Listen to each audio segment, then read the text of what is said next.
Hello friends, good morning. Welcome to my YouTube channel online Vinay academy. प्यारे बच्चों, आज मैं आपके लिए लाया हूँ क्लास 10 साइंस का चैप्टर फर्स्ट, रासायनिक अपक्रियाएं एवं समीकरण।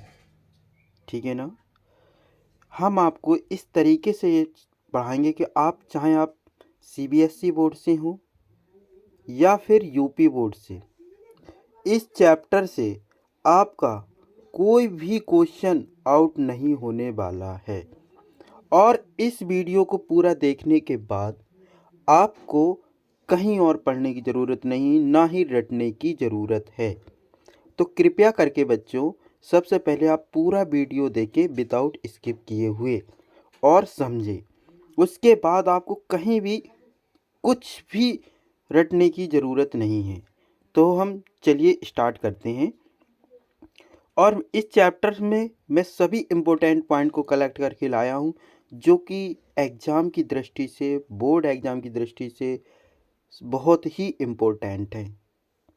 चलिए स्टार्ट करते हैं। चैप्टर फर्स्ट, रासायनिक अपक्रियाएं एवं समीकरण। ठीक है ना। सबसे पहले हमारे दिमाग में ये उठता है कि रासायनिक अपक्रियाएं होती क्या हैं, केमिकल रिएक्शन है क्या।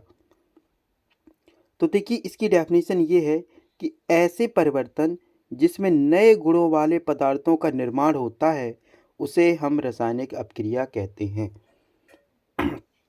जैसे आपने कोई एक ए पदार्थ लिया, ए कोई मटेरियल लिया, उसको आपने मिक्स कर दिया बी के साथ, तो इसके बाद जो भी एक मटेरियल अगला ये सी बन रहा है, तो इसकी जो क्वालिटी होगी सी की, वो ना तो ए से मैच करेगी और ना ही बी से मैच करेगी।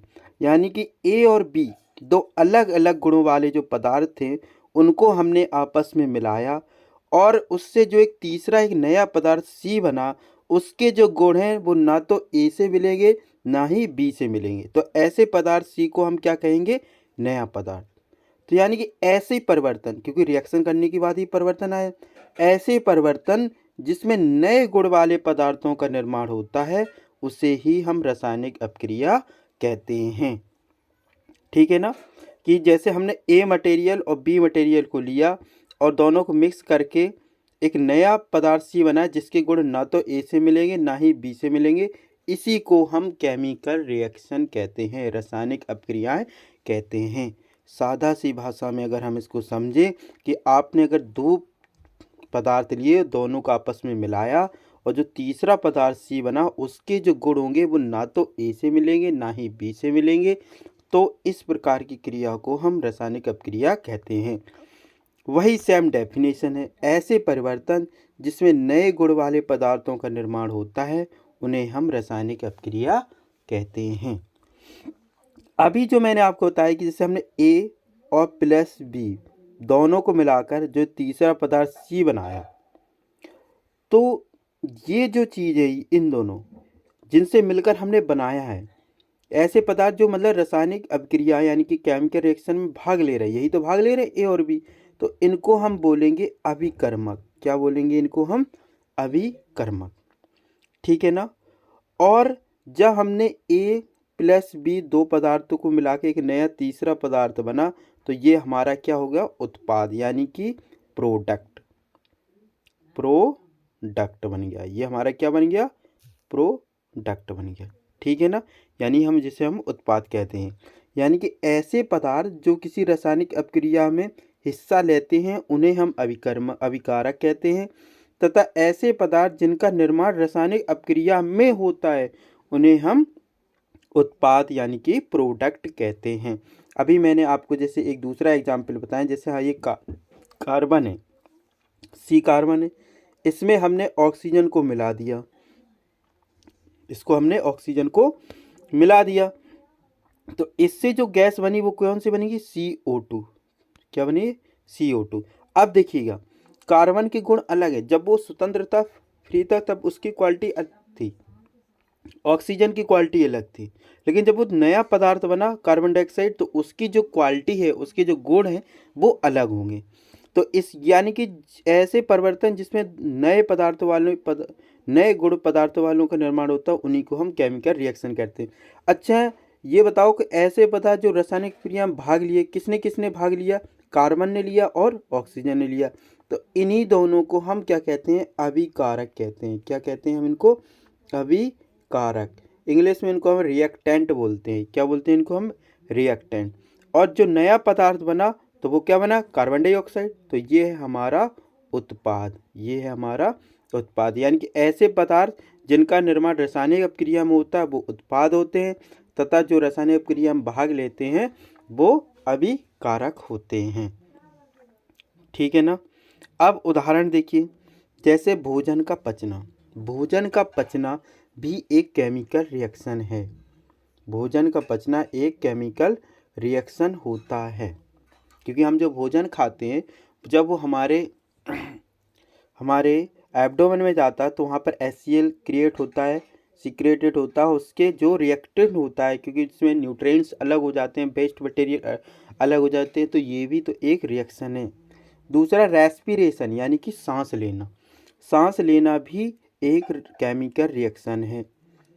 तीसरा लोहे पे जंग लग जाना। लोहे पे जंग लग जाना भी एक केमिकल रिएक्शन होती है, क्योंकि आप देखते हैं कि जो लोहा होता है आयरन Fe, अभी हम आपको बताएंगे आगे कि कैसे इस पे जंग लग जाती है। Fe जो आयरन होता है, जब ये हवा के संपर्क में आता है तो O ऑक्सीजन से क्या कर लेता है? अपक्रिया कर लेता है और इससे एक नया पदार्थ बना देता है, जिसके कारण लोहे पे एक भूरे रंग की एक परत जम जाती है, उसी पर ही हम लोहे का जंग कहते हैं। और ये ऑक्सीजन वो कहाँ से लेता है? नमी से, जो हमारे एनवायरनमेंट वातावरण में अवेलेबल है। इसके अलावा मैग्नीशियम के फीते का जलना भी एक रासायनिक अपक्रिया है। दही का बनना भी एक रासायनिक अपक्रिया। जैसे जो मिल्क होता है उसमें जो बैक्टीरिया वगैरह होते हैं उनसे वो केमिकल रिएक्शन करते हैं और उससे जो नया मटेरियल बनता है उसको हम दही कहते हैं। ठीक है ना बच्चों। तो क्या आपको ये बात समझ में आ गई कि रासायनिक अपक्रिया क्या है, अभिकारक किसे कहते हैं, उत्पाद कहते हैं, और इसके उदाहरण क्या हैं? इतना आपको समझ में आया। आगे चलते हैं। रासायनिक अपक्रिया के प्रेक्षण। रासायनिक अपक्रिया के प्रेक्षण क्या होते हैं? मतलब रासायनिक अपक्रिया में क्या क्या चेंजमेंट आते हैं? पहला, अवस्था में परिवर्तन, यानी कि उसकी अवस्था बदल जाती है। अवस्था उसकी बदल जाती है। जैसे कार्बन अलग है, ऑक्सीजन अगर अलग है, दोनों को मिलाए तो इनकी अवस्थाएं बदल गई। पहले ये दूसरी अवस्था में थी, अब ये दूसरी अवस्था में। रंग में भी परिवर्तन हो जाता है, जैसे इसका रंग अलग होगा, इसका रंग अलग हो, जब ये तीसरी चीज़ बनी तो इसका रंग अलग हुआ। तापमान में भी परिवर्तन हो जाता है। नॉर्मली कार्बन का परिवर्तन अलग, टेम्परेचर अलग होता है, ऑक्सीजन का अलग होता है और कार्बन डाइऑक्साइड का अलग हो जाए। और गैस का उत्सर्जन भी होता है, यानी गैस भी निकलती है। ठीक है ना। ये रासायनिक अपक्रिया के बहुत ही इम्पोर्टेंट ये कुछ पॉइंट हैं, प्रेक्षण, यानी कि इनसे हम बता सकते हैं कि रासायनिक अपक्रिया की वजह से क्या क्या हो सकता है। अच्छा, अब आपको बताया क्या है कि रासायनिक परिवर्तन को कैसे प्रदर्शित करना है। सबसे पहले जैसे कि आपको शब्द समीकरण के माध्यम से यहाँ पे समझाया गया है कि जैसे जिंक प्लस सल्फ्यूरिक एसिड जो कि आपका क्या है? अभिकारक है। फिर जिंक सल्फेट प्लस हाइड्रोजन जो RHS में मिला तो ये आपका क्या है? उत्पाद है। सिंपल सी बात है। जैसे हमने यहाँ पे जिंक लिया प्लस H2SO4 लिया ना, H2SO4। अब हमने जब इसकी रिएक्शन कराई तो आपको पता है कि ये तो अभिकारक है, क्योंकि ये रासायनिक क्रिया में भाग ले रहे हैं। जैसे कि अगर आप दौड़ में भाग ले रहे हैं तो आप अभिकारक है, आप अभिकारक हो, जो जीत गए वो उत्पाद है। उसी तरीके से ये आपके क्या? अभिकारक। अब ये क्या होगा कि ये इससे रिएक्शन कर लेगा तो जो जिंक है और हाइड्रोजन सल्फेट से रिएक्शन करके क्या बनाएगा? जिंक सल्फेट बना देगा। क्या बना देगा? Zinc sulphate. यानी कि ये जो है ना जिंक, वो सल्फेट से जाके मिल जाएगा और क्या बचेगा बाद में? Hydrogen gas. ठीक है। इस तरीके से हम रासायनिक अपक्रिया को प्रदर्शित करते हैं। फिर से समझा दें अगर आपको नहीं आया है कि यहाँ पर हमने जिंक लिया, यहाँ पर हमने जिंक लिया प्लस H2SO4 लिया, H2SO4 लिया। इसका जब हमने रिएक्शन कराया तो आपको मालूम है कि ये जो जिंक है ना, ये सल्फेट से के पास चला जाएगा। क्यों चला जाएगा? इसका रीज़न ये है कि ये प्लस होता और ये माइनस होता। प्लस माइनस के पास जाता है हमेशा, प्लस प्लस या माइनस माइनस नहीं जाता। तो ये इससे चला जाएगा तो यहाँ पर बन जाएगा हमारा जिंक सल्फेट। ठीक है, अब ये और ये दोनों चले गए, अब क्या बचा आखिरी में? हाइड्रोजन। तो हाइड्रोजन गैस अलग हो जाएगी। ठीक है ना। तो ये है हमारा अभिकारक। क्या है हमारा ये? अभिकारक। और ये है हमारा उत्पाद। क्या है हमारा ये? उत्पाद। तो बच्चों आपको समझ में आया कि किस तरीके से हमें रासायनिक अपक्रिया को हम प्रदर्शित करते हैं। रासायनिक अपक्रिया को हम किस तरीके से प्रदर्शित करते हैं। ठीक है ना। अब इसे हिंदी में लिखा हो या शब्द में लिखा हो तो उसको सिंबल में, सिंबल तो सभी लोगों को याद होंगे। जिसको याद नहीं तो मैं इसका एक वीडियो जल्दी बनाऊंगा, उसको अभी आप देख सकते हैं कि किसका सिंबल क्या है। ठीक है ना।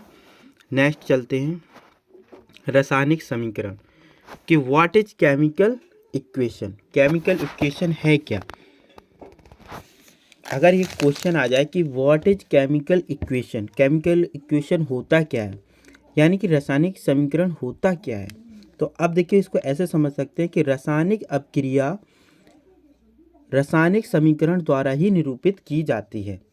जैसे जो भी रासायनिक है, जैसे हमने अभी हाल ही एग्जाम्पल बताया था कि जिंक प्लस H2SO4 जो हमने बनाया था, तो यहाँ पे बना था हमारा ZnSO4 प्लस H2, ये जो बना है हमारा, तो ये रासायनिक अपक्रिया है और इसी को रासायनिक समीकरण द्वारा ही निरूपित करते थे। इसी को हम रासायनिक समीकरण कहते हैं। क्या कहते हैं इसको हम? रासायनिक समीकरण। यानी कि रासायनिक अपक्रिया रासायनिक समीकरण द्वारा निरूपित की जाती है। रासायनिक समीकरण में तत्वों के प्रतीक या अभिकारक और उत्पाद रासायनिक सूत्र उनकी भौतिक अवस्था के साथ लिखे जाते हैं। भौतिक अवस्था का मतलब ये ठोस में है तो यहाँ पे हम लिख देंगे ब्रैकेट में सॉलिड, अगर ये गैस में तो लिख देंगे गैस, लिक्विड में अगर सॉलिड में है आपका तो सॉलिड की तरीके से लिख देंगे। जैसे अगर मैं आपको बताऊँ ये जिंक सॉलिड में ले रहे हैं तो आप छोटा सा एस बना देंगे, इसका मतलब ये सॉलिड में। लिक्विड के लिए एल बना देते हैं जलीय है, एक्वेटिक है तो AQ बना देंगे। तो इससे हमें इसकी भौतिक अवस्था पता चल जाती है कि वो किस अवस्था में।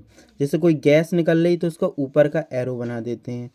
ठीक है, जैसे जिंक प्लस H2SO4 को अगर हम लेंगे प्यारे बच्चों तो यहाँ पर बन जाएगा हमारा जिंक सल्फेट प्लस H2। तो ये H2 गैस के रूप में निकल रही तो इसका ये गैस का सिंबल हो जाएगा। ठीक है ना। रासायनिक अपक्रिया में आवश्यक ताप, दाब, उत्प्रेरक आदि को तीर के ऊपर लिखते हैं। हाँ, जैसे टेम्परेचर बढ़ाना हो तो इस तरीके से उत्प्रेरक, अगर टेम्परेचर, ताप, दाब जो भी हो इस एरो के ऊपर हम लिखते हैं, इस एरो के ऊपर हम लिख देते हैं। तो अगला देखते हैं, अगला पॉइंट है हमारा कि रासायनिक अपक्रिया को संतुलित करना। रासायनिक अपक्रिया को हम कैसे संतुलित करते हैं। द्रव्यमान संरक्षण का नियम है कि किसी भी रासायनिक अपक्रिया में द्रव्यमान का ना तो निर्माण होता है ना ही विनाश होता है। ये उसी तरीके से है जैसे भगवान श्री कृष्ण ने कहा है कि ना तो आत्मा मरती है ना ही वो जन्म लेती, बस एक शरीर से दूसरे शरीर में प्रवेश कर जाती। ठीक उसी प्रकार से यहाँ पर भी द्रव्यमान संरक्षण का नियम लागू होता है कि किसी भी रासायनिक अपक्रिया में द्रव्यमान का ना तो निर्माण होता है और ना ही विनाश होता है, मतलब ना ही इसको हम नष्ट कर सकते हैं। रासायनिक अपक्रिया के पहले जो होते हैं वो उन्हें अभिकारक कहते हैं तो बाद को उत्पाद कहते हैं। प्रत्येक तत्व के परमाणुओं की संख्या समान होनी चाहिए, मतलब जितने लेफ्ट साइड हों उतने ही राइट साइड हों। इसी को हम बोलते हैं हिट एंड ट्रायल मेथड। क्या बोलते हैं इसको हम? Hit and trial method. देखिए अब मैं आपको एक उदाहरण के तौर पे समझाऊंगा कि किस तरीके से हम केमिकल इक्वेशन को संतुलित कर सकते हैं। जैसे कि एक ये इक्वेशन आपको दिया है Fe प्लस H2O, जब ये दोनों को मिक्स किया तो यहाँ पर बना Fe2O3 और यहाँ पर हाइड्रोजन बना। लेकिन अब यहाँ पे अगर यहाँ पर देखो Fe की कितने परमाणु है, यहाँ पर 1, केवल एक ही है। और इस साइड जो है ना वो Fe में कितने परमाणु, इसके अवेलेबल हो सकते हैं Fe में। जो देखिए यहाँ पर Fe तो 1 ही है और यहाँ पर Fe के जो परमाणु हैं वो कितने हो रहे हैं। यहाँ Fe के जो परमाणु हैं यहाँ पर आप गौर से देखिएगा। मैं फिर से एक नोट करके यहाँ पर एक साइड लिख देता हूँ। यहाँ पे एक सेकेंड रुकना, ये बना देता हूँ। देखो ये है हमारा लेफ्ट हैंड साइड और ये है हमारा राइट हैंड साइड। सॉरी, एक बार फिर से बना दे रहा हूँ, इस साइड बना दे रहा हूँ। ये LHS और ये है हमारा RHS, ठीक है ना। अब इसमें हम ये देखिएगा कि यहाँ पे आयरन कितने हैं 1 Fe और यहाँ पे आयरन कितना हो गया 2। यहाँ पे हाइड्रोजन कितने हैं 2, यहाँ पर भी हाइड्रोजन 2 है। यहाँ ऑक्सीजन कितना है 1 और यहाँ पर ऑक्सीजन कितना है यहाँ पर 3। तो ये अनबैलेंस है। क्या है यहाँ पर अनबैलेंस। फिर से समझ लेते। यहाँ पर Fe कितना है 1, यहाँ पर Fe कितनी है 2, दिख रहा है ये नीचे 2 लिखा है। Fe की यहाँ पर Fe की संख्या 1 है, जहाँ कुछ नहीं लिखा 1 मानी जाएगी। यहाँ पर 2 है, यहाँ हाइड्रोजन 2 है और यहाँ पर है हाइड्रोजन 2 है। यहाँ पर ऑक्सीजन 1 है, सिर्फ 1, और यहाँ पर ऑक्सीजन 3 है। तो ये अनबैलेंस है। कैसा है अनबैलेंस। तो इसको हम कैसे बैलेंस करेंगे ये समझिएगा। इसको बैलेंस करने के लिए हम क्या करेंगे, इसी इक्वेशन को बैलेंस करने के लिए हम क्या करेंगे कि यहाँ पर किसी भी जिस तरह कम होते हो उस तरफ हम मल्टीप्लाई कर देते। जैसे कि यहाँ पर 2 है Fe, यहाँ पर 1 है, तो यहाँ पर हमने 2 का मल्टीप्लाई कर दिया। 2 का मल्टीप्लाई कर दिया तो Fe समान हो गया, Fe2 हो गया, Fe2 है। अब यहाँ पर ये देखो हाइड्रोजन यहाँ पे 2 है, यहाँ पर भी हाइड्रोजन 2 है, लेकिन ऑक्सीजन यहाँ पर 1 है और यहाँ पे 3 है। तो इसलिए हम यहाँ पे ऑक्सीजन 3 है, तो इसलिए हम यहाँ पर क्या करते हैं 3 का मल्टीप्लाई कर देते हैं। तो अब देखिए ऑक्सीजन कितने हो जाएंगे 3, ऑक्सीजन कितने हो जाएंगे 3 यहाँ पर, और यहाँ पर भी ऑक्सीजन 3, Fe2 है Fe2, लेकिन हाइड्रोजन अब कितने हो जाएंगे। हाइड्रोजन की जो संख्या हो गई है वो हो गई है 3 × 2 यानी कि 6। इस साइड हो गई और इस साइड केवल कितनी है 2। तो 2 को 6 बनाने के लिए यहाँ पर क्या करेंगे 3 का मल्टीप्लाई कर देंगे। अब देखिए ये इक्वेशन पूरी तरीके से बैलेंस हो चुका है। दोनों तरफ आप मिला लीजिएगा। यहाँ पर Fe कितने हैं 2, यहाँ पर Fe भी कितने हैं 2। यहाँ पर हाइड्रोजन की संख्या है ये 3 का इस 2 में मल्टीप्लाई करेंगे तो 3 × 2 = 6, कितने हैं 6। यहाँ पर भी 3 का मल्टीप्लाई करेंगे 3 × 2 = 6, हाइड्रोजन हो गए 6। ऑक्सीजन यहाँ पे 3 है, देखो 3 और O का ये मल्टीप्लाई होगा यानी 3 है, यहाँ पर O3 लिखा है यानी 3। अब ये बैलेंस हो गया। यानी कि आप लोग समझे कि किसी भी रासायनिक अपक्रिया के समीकरण को बैलेंस करने के लिए जिस तरफ कम होता है उस तरफ मल्टीप्लाई कर देते हैं, दोनों तरफ के फिर इसमें बराबर कर लिए जाते हैं। इसको बोलते हैं हिट एंड ट्रायल मेथड, ठीक है ना। अब देखिएगा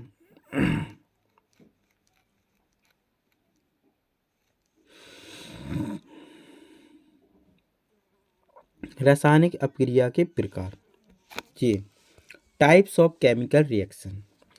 टाइप्स ऑफ केमिकल रिएक्शन में सबसे पहले आता है कॉम्बिनेशन रिएक्शन, या जिसको हम बोलते हैं संयोजन।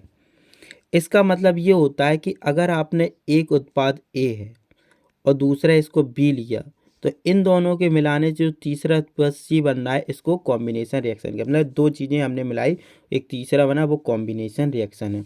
इस अपक्रिया में 2 या 2 से अधिक अपकार मिलकर एक सिंगल उत्पाद बनाते हैं, मतलब एक ही प्रोडक्ट बनता है।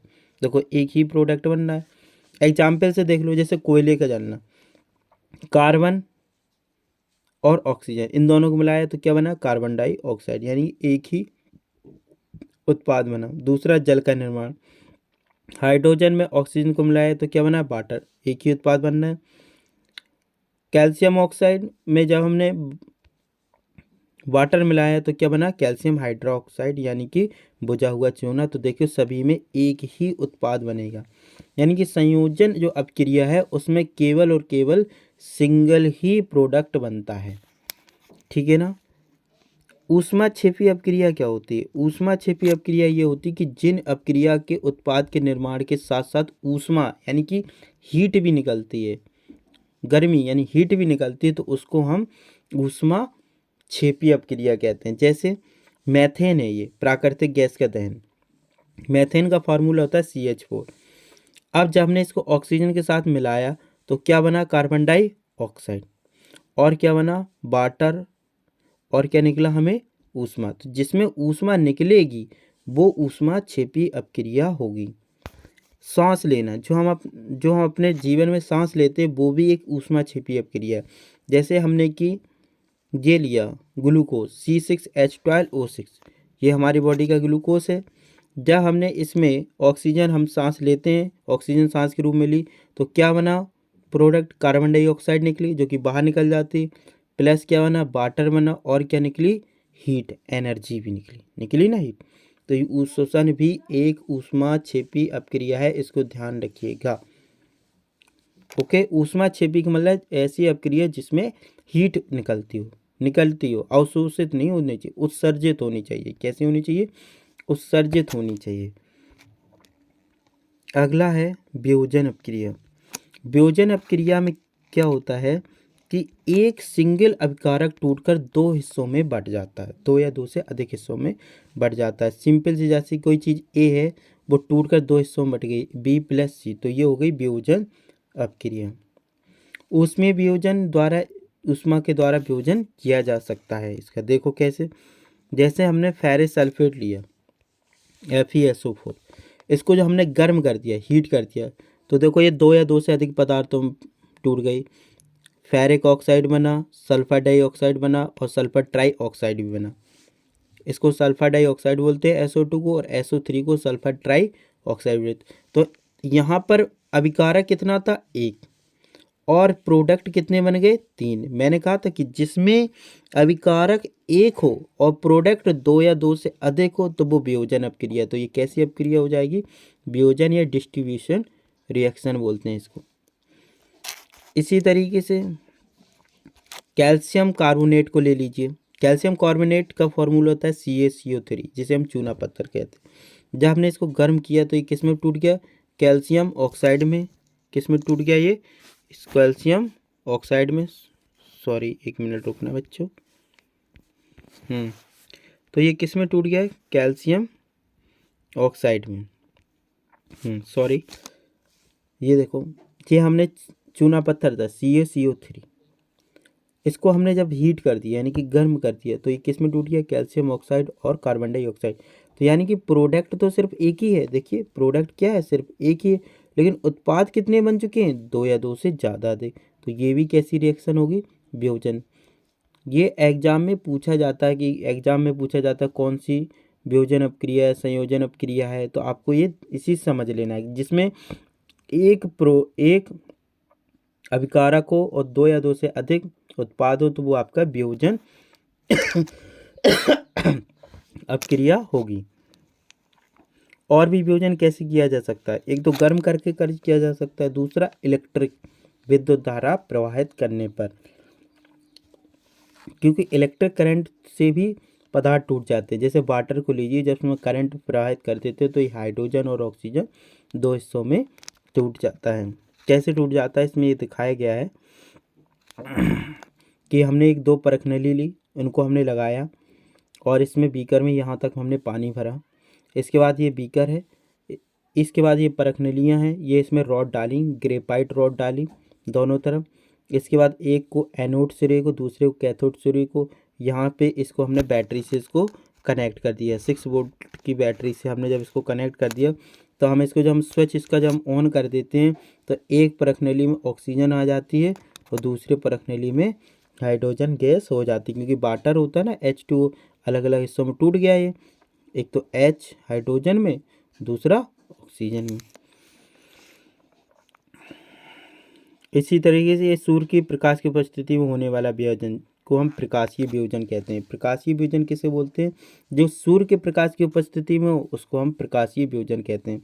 जैसे सिल्वर क्लोराइड को ले लीजिए, जब इसे हम सूर्य के सामने धूप में रख देते हैं तो ये 2 हिस्सों में टूट जाता है, एक तो सिल्वर और दूसरा क्लोरीन में। इसी तरीके से अगर हम सिल्वर ब्रोमाइड लें और इसको सूर्य के प्रकाश में रख दें तो ये दो अलग अलग हिस्सों में आ जाएगा। एक तो हो जाएगा आपका सिल्वर और दूसरी तरफ ब्रोमाइड। इसी अपक्रिया का यूज हम ब्लैक एंड वाइट फ़ोटो में करते हैं। किस में करते हैं? ब्लैक एंड वाइट जो फ़ोटो बनती हैं ना, उनमें हम इसी अपक्रिया का यूज करते हैं। देखिए, इस अपक्रिया का उपयोग हम सेम से फोटोग्राफी में होता है, यानी जो ब्लैक एंड वाइट अपक्रिया फ़ोटो में बनती हैं उनमें हम इसी का यूज करते हैं। किसका? सिल्वर क्लोराइड का और सिल्वर ब्रोमाइड का। ठीक है ना बच्चों, अगला देखते हैं ऊष्माशोषी अपक्रिया। ऊष्माशोषी अपक्रिया क्या होती है? जैसा उसका नाम वैसे, ऊष्मा को जो शोष ले, यानी कि जो सूख ले, ऊष्मा को जो सोख ले, शोषक यानी कि जो सूख ले। अब ऊष्मा निकले नहीं और ऊष्मा उसको और चाहिए, एब्जॉर्ब कर ले, अवशोषित कर ले, एब्जॉर्ब कर ले, जो ऊष्मा को अवशोषित कर ले, यानी कि जिन अपक्रिया में अपकारकों को तोड़ने के लिए ऊष्मा, प्रकाश या विद्युत की ऊर्जा की आवश्यकता होती है, उनको हम ऊष्मा शोषी अपक्रिया कहते हैं। ठीक है ना, अगला देखिए विस्थापन अपक्रिया। विस्थापन अपक्रिया क्या होती है? इन अपक्रियाओं में अधिक क्रियाशील तत्व कम क्रियाशील तत्व को उसके यौगिक से विस्थापित कर देते हैं। यानी कि इसमें क्या होता है कि जो एलिमेंट ज़्यादा एक्टिव होगा वो कम एक्टिव एलिमेंट को रिप्लेसमेंट कर देगा, उसको अपनी जगह से हटा देगा। जैसे कि हम एफी और कॉपर को ले, हमने क्या लिया? एफी लिया और कॉपर सल्फेट लिया। तो हम क्या देखते हैं कि कॉपर के साथ जो सल्फेट है, कॉपर के साथ जो सल्फेट है ना, ये सल्फेट जाकर एफी से मिल गया। किसके मिल गया? ये एफी से जाकर मिल गया। क्यों?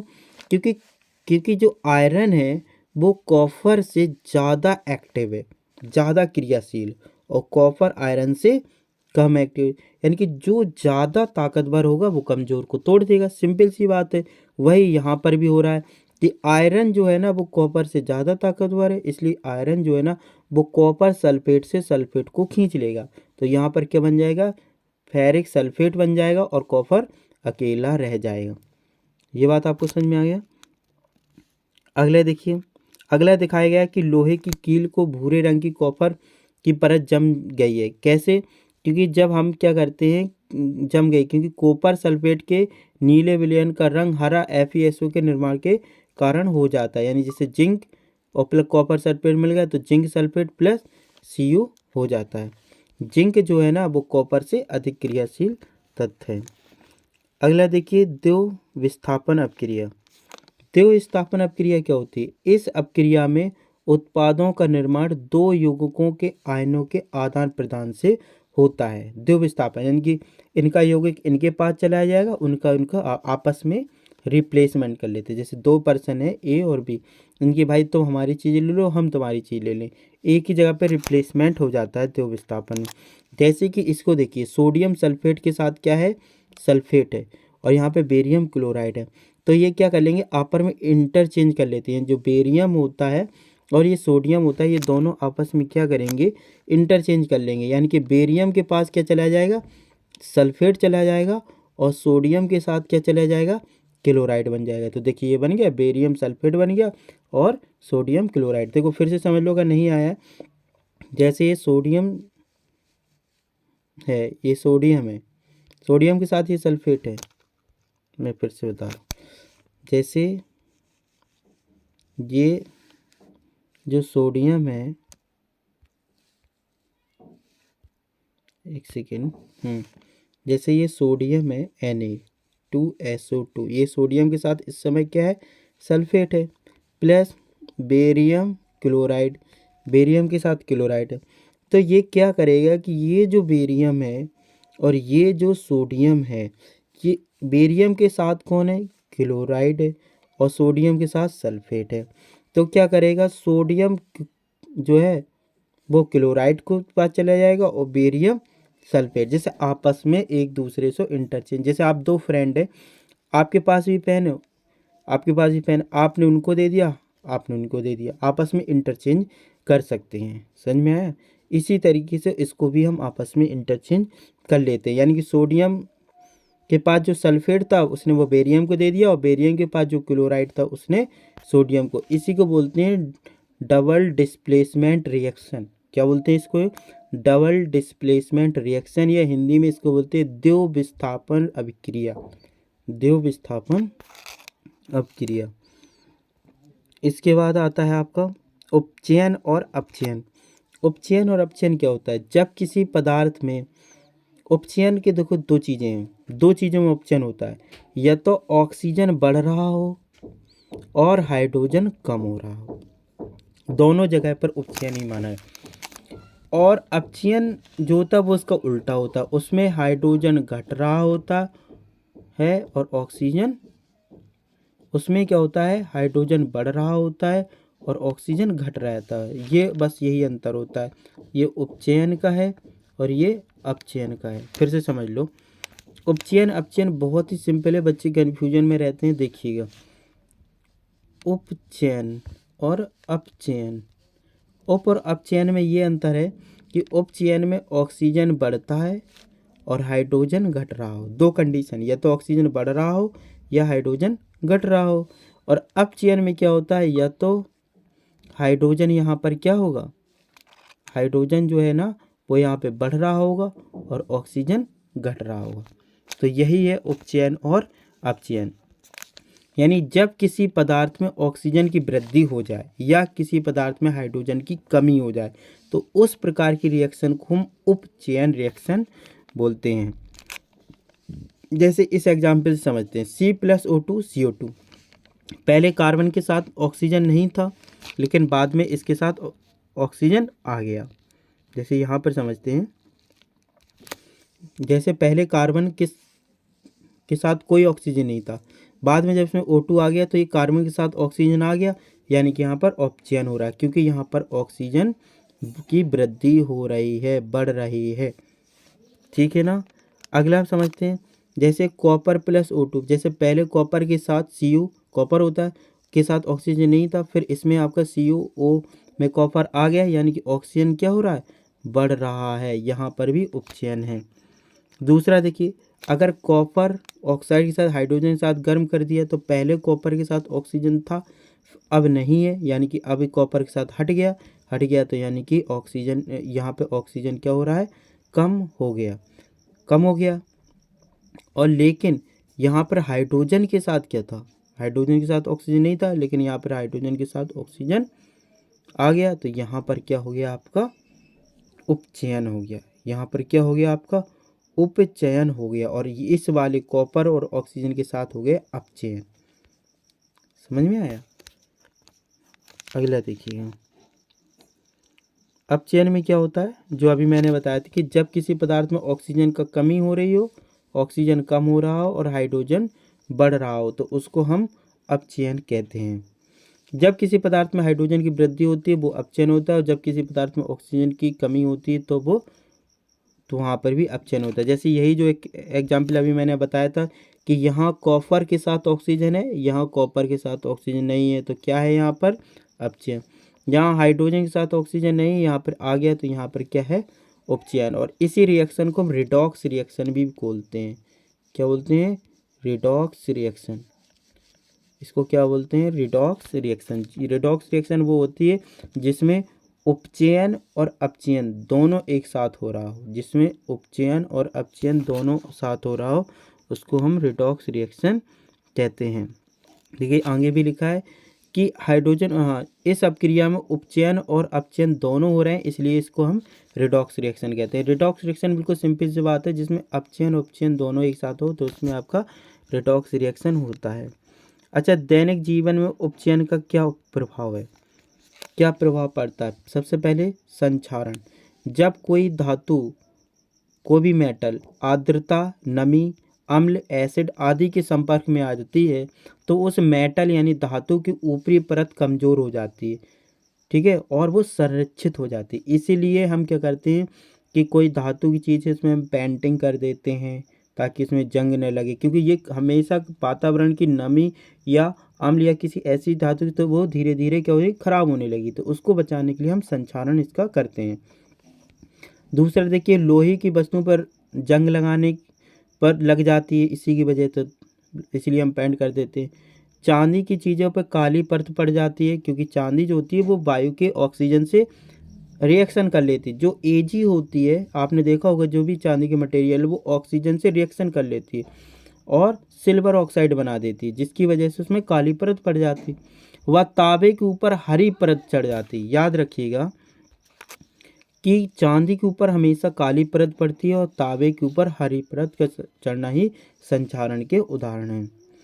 यश दलेपन, विद्युत लेपन या पेंट, इस दलेपन को बोलते हैं ग्लोबिनाइजेशन। इसमें एक प्रकार का पेंट होता है जो चढ़ा देते हैं। विद्युत लेपन या पेंट करके हम संचारण से धातुओं को बचा सकते हैं। अगली है देखिए विकृति गंधता, जिसे हम बोलते हैं इंग्लिश में रैंसिडिटी। विकृति गंधता का मतलब होता है रैंसिडिटी।